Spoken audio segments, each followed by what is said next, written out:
IPL season 17లో ఇవాళ Sunrisers Hyderabad versus Mumbai Indians కీలక మ్యాచ్ జరుగుతోంది. హైదరాబాద్ వేదికగా జరగనున్న మ్యాచ్ రెండు జట్ల కీలకం. అయితే కేకేఆర్ చేతిలో ఎస్ఆర్హెచ్, జీటీ చేతిలో ఎంఐ తొలి మ్యాచ్లో ఓడిపోయాయి. ఇక ఇప్పుడు ఈ మ్యాచ్ విజయంతో టైటిల్ వేట ప్రారంభించాలని యోచిస్తున్నాయి. కమిన్స్ వర్సెస్ హార్దిక్ సేనలో ఎవరిని విజయం వరిస్తుందనేది సర్వత్రా ఉత్కంఠ అయితే నెలకొంది. ఐపీఎల్ సీజన్ 17లో ఇవాళ Sunrisers Hyderabad versus Mumbai Indians కీలక మ్యాచ్ జరగనుంది. హైదరాబాద్ వేదికగా జరగనున్న మ్యాచ్ను రెండు జట్లకు కీలకం. కేకేఆర్ చేతిలో ఎస్ఆర్హెచ్, జీటీ చేతిలో ఎంఐ తొలి మ్యాచ్లో ఓడిపోయాయి. ఇక ఇప్పుడు ఈ మ్యాచ్ విజయంతో టైటిల్ వేట ప్రారంభించాలని యోచిస్తున్నాయి.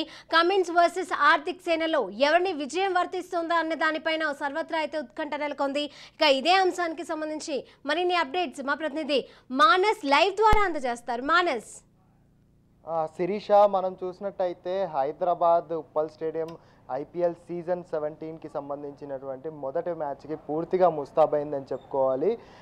ఐపీఎల్ సీజన్లో అంటే ఈ 2024లో జరుగుతున్న సీజన్లో హైదరాబాద్ ఉప్పల్ స్టేడియంలో జరుగుతున్న మొదటి మ్యాచ్ కావడంతో ఉప్పల్కి అయితే జనాలు భారీగా తరలి వస్తున్నారని చెప్పుకోవాలి. అయితే ముఖ్యంగా చూసినట్టయితే అటు ఇరు జట్లకి కూడా కొత్త సారథులు పూర్తిగా మొదటి మ్యాచ్లో అటు హార్దిక్ పాండ్యా కావచ్చు, ఇటు ప్యాట్ కమిన్స్ కావచ్చు, ఇద్దరు కూడా విఫలమయ్యారని చెప్పుకోవాలి. అయితే కాకపోతే ఇరు జట్లు కూడా చివరి ఓవర్ వరకు కూడా బాగా శ్రమించారు. అటు సన్ రైజర్స్ తన మొదటి మ్యాచ్ కోల్కతా నైట్ రైడర్స్తో కేవలం 4 పరుగుల తేడాతో ఓడిపోగా ముంబై ఇండియన్స్ కూడా తుదిలో అంటే లాస్ట్ మూమెంట్లో లాస్ట్ ఓవర్లో మ్యాచ్ని చేజేతలో పోగొట్టుకుందని చెప్పుకోవాలి. అయితే ఈ మ్యాచ్ రెండో మ్యాచ్ ఇద్దరికీ కూడా చాలా ఇంపార్టెంట్. ఎందుకంటే పాయింట్ల పట్టికలో తమ మొదటి విజయాన్ని నమోదు చేసుకొని ఒక ప్లస్ మార్క్ తెచ్చుకోవాలంటే కూడా అటు ముంబైకి కానీ ఇటు సన్ రైజర్స్ కూడా చాలా ఇంపార్టెంట్ అని చెప్పుకోవాలి. కాకపోతే హార్దిక్ పాండ్యా కెప్టెన్సీపై సర్వత్రా విమర్శలు రావడం ముంబై ఇండియన్స్ ప్లేయర్స్ అంటే ముంబై ఇండియన్స్ ఫ్యాన్స్ నుంచి కావచ్చు, అన్ని చోట్ల నుంచి కావచ్చు, హార్దిక్ పాండ్యాకి రోహిత్ శర్మకి సంథింగ్ ఏదో ఒక కోల్డ్ వార్ నడుస్తుంది అనే ఒక యాంగిల్లో సోషల్ మీడియాలో ప్రచారం అయితే జరుగుతుంది. సో ఈ ప్రచారం ఎఫెక్ట్ ఆడియన్స్ రియాక్షన్స్ మీద ఎంత మేరకు పడుతుంది అనేది కూడా ఒక చిన్న ఉత్కంఠ అయితే నెలకొంది. అయితే మనం చూసినట్టయితే ఇటు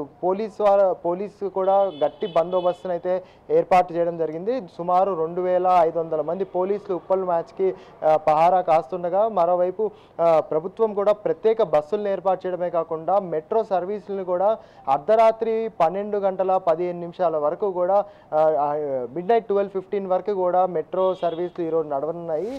చివరి మెట్రో 12:15 వరకు నడుస్తుందని ఆల్రెడీ మెట్రో ఒక షెడ్యూల్ని కూడా విడుదల చేయడం జరిగింది. సో టోటల్గా చూసుకుంటే ప్యాట్ కమిన్సా లేకపోతే హార్దిక్ పాండ్యా జట్ట అనేది ఒక చిన్న కన్ఫ్యూజన్ అయితే నెలకొంది. ఎందుకంటే ముఖ్యంగా చూసుకుంటే ముంబై ఇండియన్స్ పూర్తిగా బ్యాటింగ్ లైనప్ చాలా స్ట్రాంగ్ బ్యాటింగ్ లైనప్ అని చెప్పుకోవచ్చు. అటు రోహిత్ శర్మ కావచ్చు, ఇటు హార్దిక్ పాండ్యా కావచ్చు, అదేవిధంగా ఫారెన్ ప్లేయర్స్ కావచ్చు. అదే సన్ రైజర్స్ విషయానికి వస్తే సన్ రైజర్స్ మొదటి నుంచి కూడా బ్యాటింగ్ కంటే కూడా బౌలింగ్ మీద ఫోకస్ ఎక్కువ. ఇటు భువనేశ్వర్ కుమార్ అయినా, ప్యాట్ కమిన్స్ అయినా, ఇలాంటి వాళ్ళందరూ కూడా బౌలింగ్. సో ఒక బ్యాటింగ్ టీంకి బౌలింగ్ టీంకి మధ్య జరుగుతున్న ఒక వార్గా కూడా దీన్ని మనం పరిగణించుకోవచ్చు. అయితే ముఖ్యంగా చూసుకున్నట్టయితే శ్రీలంక క్రికెటర్ అంటే ఎక్కువ మొత్తంలో డబ్బులు చెల్లించి కొన్నటువంటి పసరంగా మాత్రం ఈ మ్యాచ్కి కూడా దూరం అవ్వడం అయితే సన్ రైజర్స్కి ఒక చిన్న మైనస్ పాయింట్గా కూడా చెప్పుకోవచ్చు. Sirisha, right, thank you Manas.